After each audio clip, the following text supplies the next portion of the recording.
থেকে লাল গোলাপ শুভেচ্ছা চট্টগ্রামবাসী এগিয়ে চলো কামরুল ভাইয়ের সালাম দিন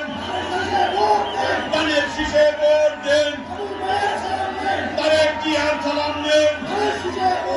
চট্টগ্রামবাসীর সালাম দিন ভোট দিন ভোট দিন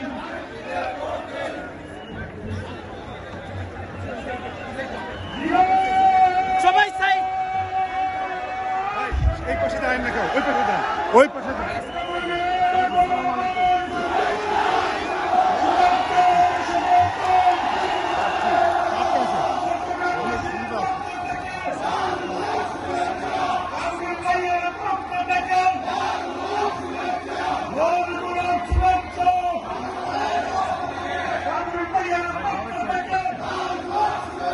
চট্টগ্রামবাসীর পক্ষ